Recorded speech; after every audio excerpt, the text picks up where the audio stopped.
Welcome back. This is the second video on asymmetric information. In the first video, we focused on adverse selection problem that arose because of hidden information. In this video, we are going to focus on moral hazard, and that we know the happens because of hidden action, because action of a particular agent cannot be observed. So, let us begin with two examples.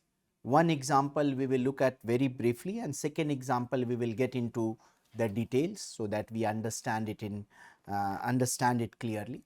So, think about bank loans. So, let me also give you an example in which bank loan and it relates to adverse selection, and then bank loan that relates to moral hazard, so that we understand. When we talked about adverse selection, I told you that bank is willing to give you loan. They say that you have pre-approved loan status, you can get a loan of some amount that you want if you want. But many people who are interested in getting the loan, they go to bank and their loan application get rejected. There the issue is of hidden information.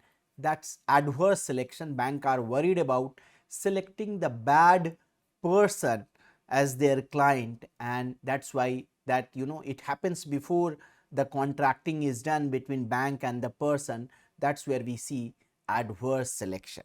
But here we are talking about the situation in which bank has already given, let us say, given you loan, and you happen to be a bad person, and not necessarily a bad person.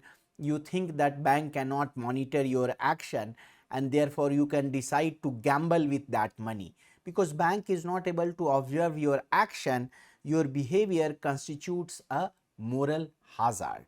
And so that's the bank loan problem with for moral hazard. That's example number 1. Let us look at the example number 2. Let us say that you are a rational driver. You would do whatever is beneficial for you, but once you insured your car, then your driving becomes reckless, because you think that if something goes wrong with the car, insuring company will pay you back, and therefore you care less about your driving, the way you are driving. So, let us look at it in little bit of detail. Let us say that you have a car, and let us say that car is worth 10 lakh rupees. And let us say you also have some money in your bank, and let us say the total amount is 3 lakhs. And these are only the two forms of assets that you have. You have no other assets. Let us say that good driving is costly for you, because good driving means being conscious about the fact that you are driving, not paying attention to your friends and family who are with you in the car, and paying attention to the road. So, it's costly. Let us say good driving has a costs 3 lakh per annum, and everything is in on annum terms, so that's fine. Bad driving costs nothing. Just we are assuming bad driving costs nothing. But good driving and bad driving don't just differ in terms of cost, there is a reward associated with good driving. When your driving is good, the accident probability of accident is 0.25, and probability of safe or not having any accident, no accidents, is high, and that is 0.75. With bad driving, it reverses. Probability of accident becomes much higher, and now it is 0.75, and probability of not meeting any accident is much lower, that is 0.25. So, this is the situation. Let us consider what you would do in case you don't have an insurance, and what would you do in case you have you have an insurance. And of course, once you have insurance, we will also have to consider a cost for insurance, and we will take a hypothetical cost. Let us consider first no insurance scenario. Let us say that you are risk averse and your utility is just root under of your wealth. This is a utility of a risk averse person. So, what would be your utility from good driving? How much is your apparent wealth? Your apparent wealth from good driving is going to be 10 lakhs plus 3 lakhs, 3 lakhs that you have in bank, and good driving cost you another 3 lakhs. So, you are left with 10 lakhs. That is what you have, 10 lakhs. Or we can say 1 to 1 multiplied by 10 to the power 6. Sorry, it would be 10 to the power 7. Okay. And so, in case of good driving, there are two possible outcome: accident, and let us say when accident happens, you total your car is gone, you don't get any value back. And if there is no accident, and this happens here with probability 0.25 and this happens with probability 0.75. So, what you are left with here is when your car is gone, then you are left with nothing, because you are already having good driving. So, you are already at 10 lakh rupees. Accident will take your car away, so you are left with nothing. And if there is no accident, you are left with 10 lakhs. So, your expected utility is going to be 1 by 4 multiplied by root under 0 plus 3 by 4 multiplied by, because here is this is the probability of not meeting any accident, is under root 10. That's what you are left with. And so basically what you are get 10 lakhs, or we can say 10 to the power 7, we can have 3 by 4 multiplied by 10 to the power 3 multiplied by root 10. We are not going to resolve root 10 because we need to compare. So everywhere if we have root 10, we are fine, and you will see that everywhere we will leave root 10. And so this is 750 multiplied by root 10. Expected utility from good driving is 750 multiplied by root 10 in case this person has no insurance. How about from bad driving? Bad driving doesn't cost anything. So this person has 10 plus 3, that is 13 lakhs, or 1.3 multiplied by 10 to the power 7. What is the probability that accident happens here? The probability is 0.75, and in this case this person is left with 13 minus 10 because the car is gone because of accident, and then this 3 lakhs, and that is going to be, we can say 0.3 multiplied by 10 to the power 7. We have this 10 to the power 7, so I want to maintain that 10 to the power 7. And no accident, that happens with probability 0.25, and if there is no accident, then this person is left with 13 lakhs, which is 1.3 multiplied by 10 to the power 7. How much is the expected utility? Expected utility is going to be 3 by 4 multiplied by root under 0.3 multiplied by 10 to the power 7 plus 1 by 4 multiplied by 1.3 multiplied by 10 to the power 7. If you resolve it, this is going to be equal to 695.83 multiplied by root 10.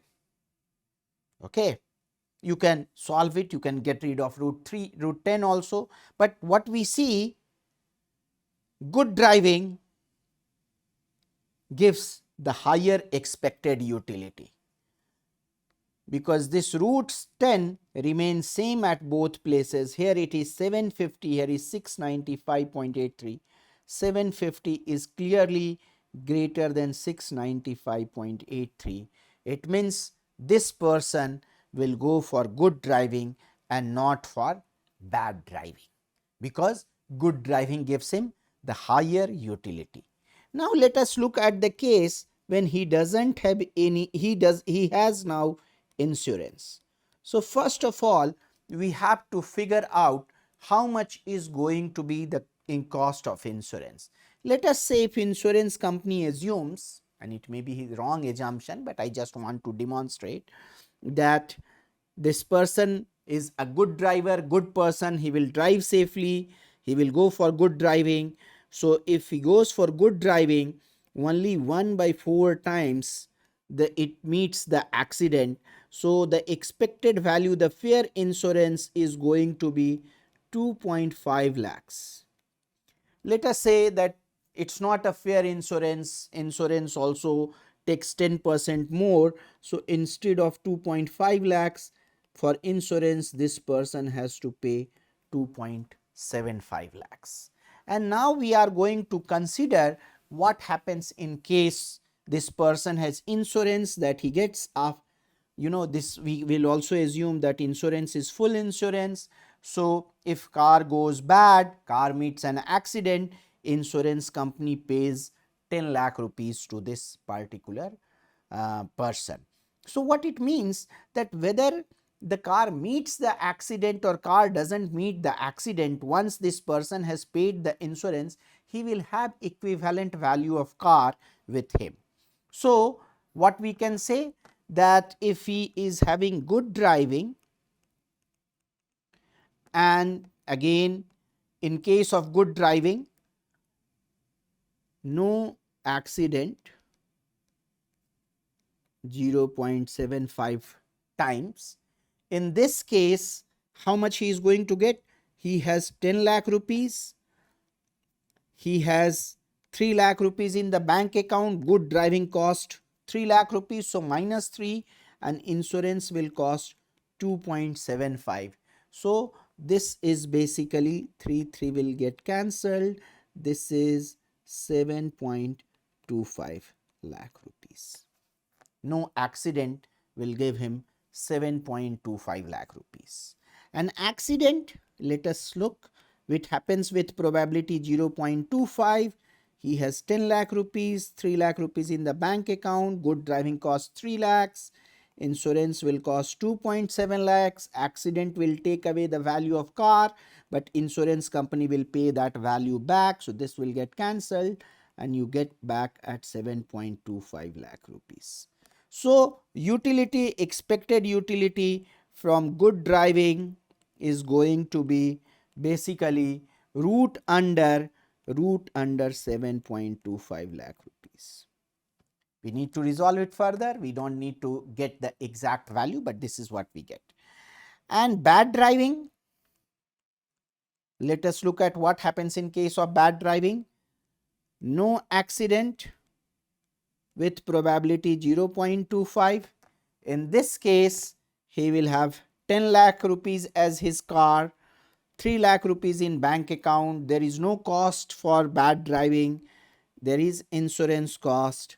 So it will come back to 10.25 lakh rupees. And in case of accident also, it's going to be 10.25 lakh rupees. Why? Because you can have, because of the accident, you can have minus 10 and then again plus 10 that insurance company will return. So it will get cancelled. So 10.25 lakh. So the expected value from bad driving is root under 10.25 lakh rupees. So very clearly, if you pay attention, this is less than this.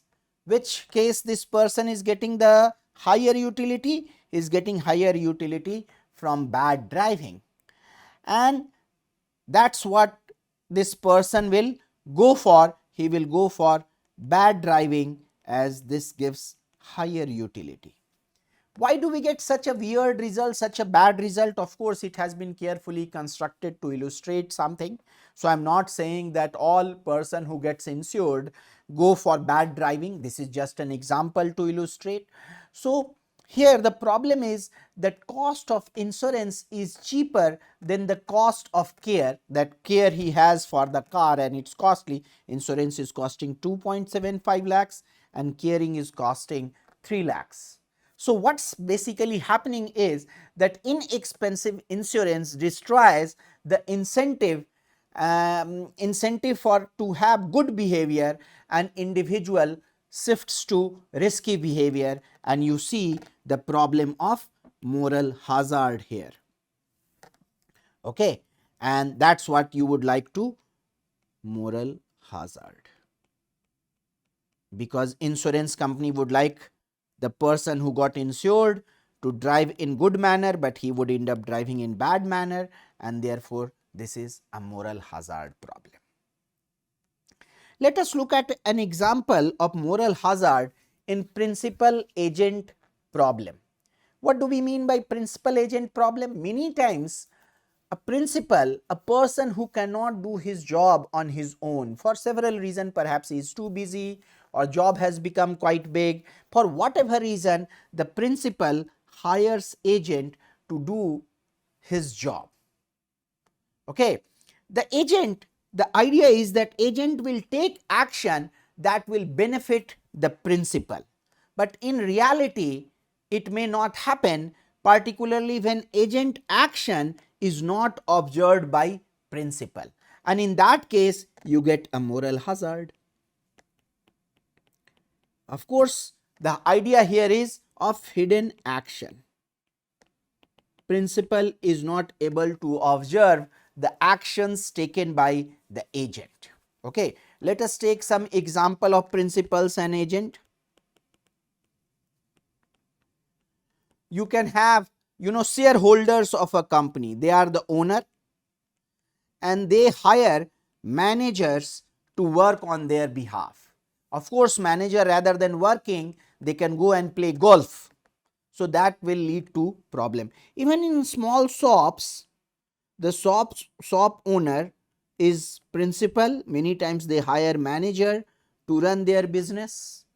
Similarly, you can think of patient, or you can think of client, and think of a doctor or lawyer as agent. They are principal because they are hiring doctor or lawyer to work on their behalf, but doctor may not treat the patient carefully. He may go for something that is more beneficial for the doctor rather than for the patient. So you get the moral hazard problem in this part. Or you can think of here principal agent problem, or particularly patient cannot monitor doctor whether the doctor is taking the action that is beneficial for the patient or not. So you get a moral hazard problem.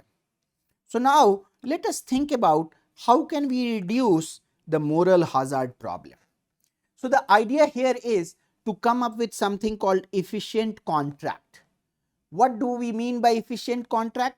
Efficient contract is a contract in which neither party can be made better off without harming the other party. If you have heard a term called Pareto efficiency, that's what we are talking about here.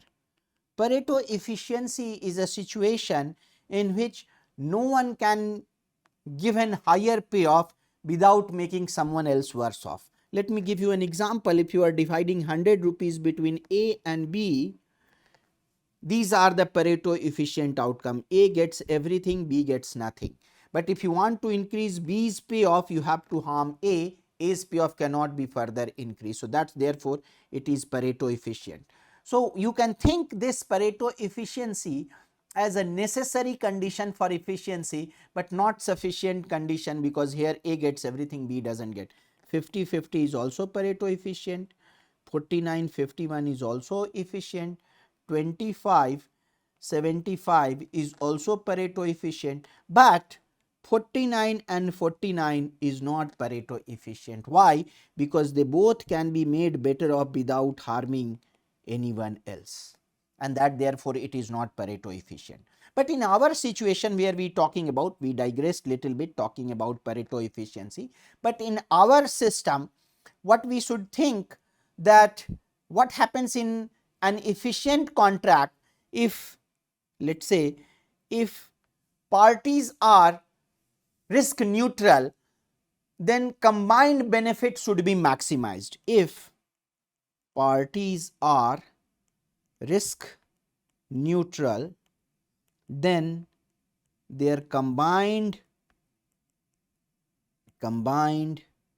benefit should be maximized. That is one condition. Second condition, if one of the parties is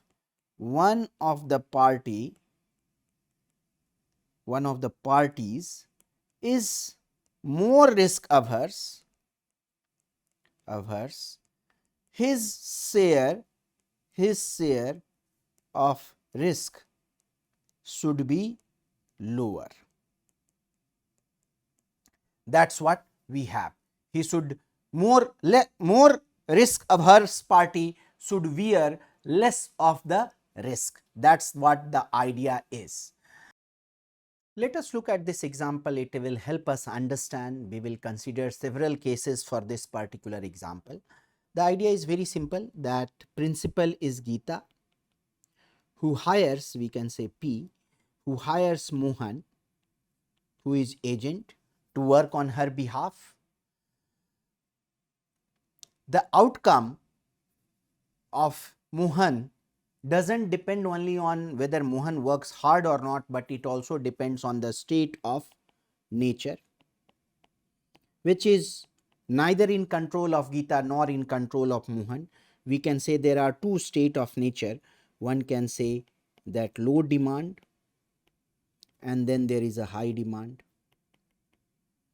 And we will assume that both happens with probability half. In real life, of course, we have this information. And here, as you know, Mohan can put normal effort or Mohan can put high effort. If Mohan puts normal effort and this is a low demand state of nature, then the profit for the store is 1000. Here profit for the store is 3000.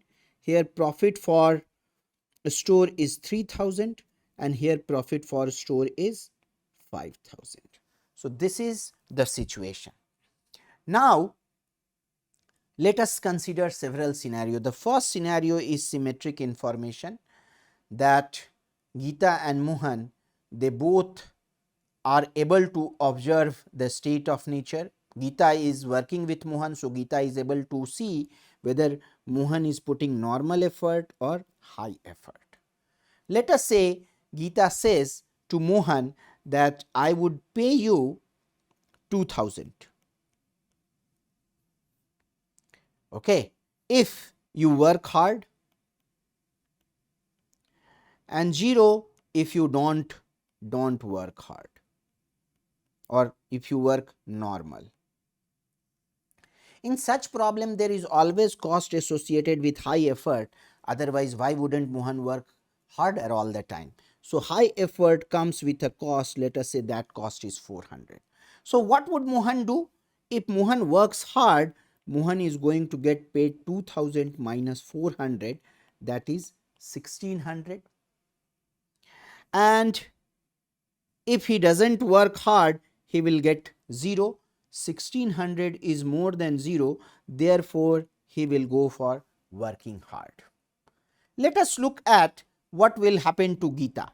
With probability half, Geeta will get 3000. Out of 3000, she will pay 2000 to Mohan, so she will left with 1000. And with probability half, the firm or the store will earn 5,000, and so and 2,000 will go to Mohan. So Geeta will earn 3,000 with probability half. So expected value for Geeta is basically 2,000. How much is a risk for Mohan? No risk for Mohan, because Mohan is always getting 1600, whether there is a low demand or high demand, Mohan is getting 1600. How about Geeta? For Geeta it's risky, because Geeta is getting with 1000 with probability half and 3000 with probability half. So variance for Geeta is going to be half multiplied by, that is the probability, 1000, that would be her earning, minus expected value, that is 2000 whole square, plus half 3000 minus 2000 whole square. So this will come out to be 10 to the power 6. This will also come out to be 10 to the power 6. So variance is 10 to power 6, which is quite high. But the point here is that this is efficient in the sense that we would see that payment to Geeta plus Mohan, that is 2000 plus 1600, is maximized. In no other situation we will get more than 3600, we will see in the future. So we saw two conditions earlier. The parties are risk neutral, their combined benefit should be maximized, their combined benefit is getting maximized, but they are not risk neutral. We will assume that typically agents are more risk averse. So we will assume that Mohan is risk averse and Geeta is risk neutral. So more risk averse party, which is Mohan, Mohan's has absolutely no risk, because Mohan always gets 1600. So Mohan doesn't bear any risk, and more risk, less risky risk. So person who is more risk averse bears no risk, Geeta bears more risk. So this is very efficient. Okay, let us consider the next situation. Then there is asymmetric information. Now we are going to assume, we will again have this table: normal, hard, low, high, 1000, 3000, 3000, 5000 with probability half, half. Now for some reason Geeta is not able to monitor Mohan, and let us say Geeta offers a fixed salary of, let us say, 1000 to Mohan. We will see why 1000 is a better idea rather than 2000 when Geeta is offering the fixed salary. So if Mohan is getting fixed salary of 1000, if he works normal, there is no cost to him, his net payment is 1000. If he works harder, then his cost is 400 and his net payment is 600. Of course he will go for the normal load. So therefore it was not good idea to offer 2000 of salary at the first place. Geeta is offering only 1000 to Mohan, and because Geeta is offering only 1000 to Mohan, Mohan is going to work in a normal manner, he will not work hard. So how much would be the payment to Geeta? With probability half, Geeta will get 0, because 1000 is the salary that's going to Mohan, and with probability half, after 1000 the firm is left with 2000. So Geeta is going to get 1000. How much is the total payoff to Geeta and Mohan? That is 1000 plus 600 from here. Sorry, 1000 plus 1000 from here. So this is 2000, which is less than 3600. So it is not efficient. Who bears the risk?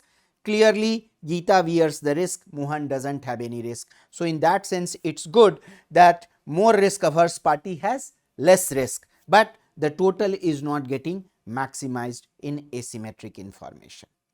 Let us look at different contracts that can be used to reduce moral hazard. So, first we are going to look at what we called fixed fee contracts, or this can also be called license fee.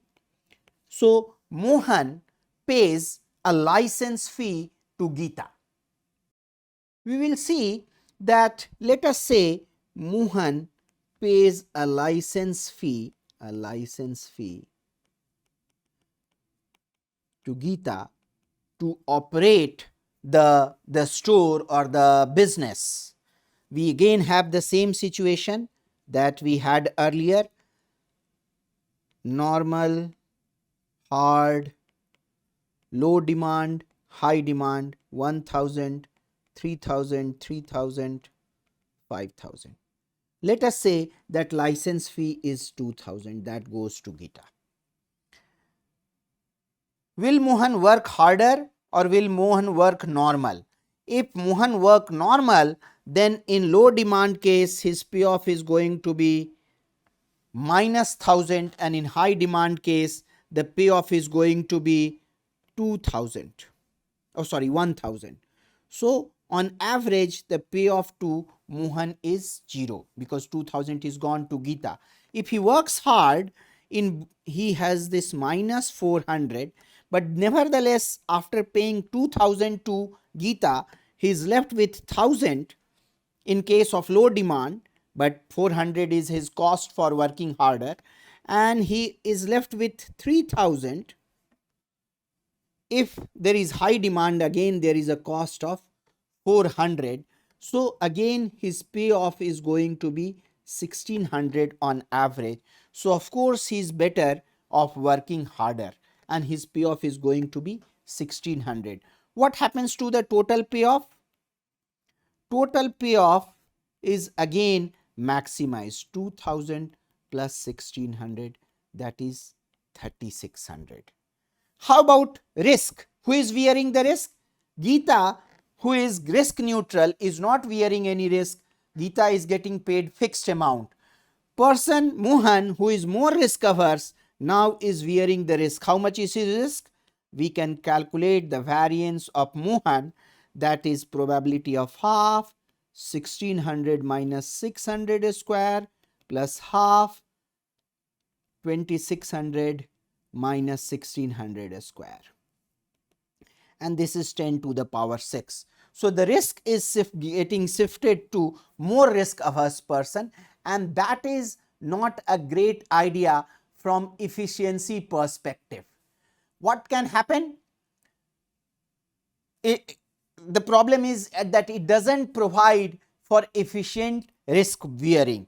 So if Mohan is nearly on, even when someone is risk averse, we have seen the curve, it can have lot more bent. So if Mohan is risk averse but nearly risk neutral, he will go for the license fee route, because the payoff increases significantly. And if Mohan is highly risk averse, Mohan may prefer a fixed wage. And of course we have compared in first case the 1600 versus the fixed wage of 1000. So that's what makes Mohan better off. So nearly risk neutral, go for license fee route, and if highly risk averse, go for the fixed wage route.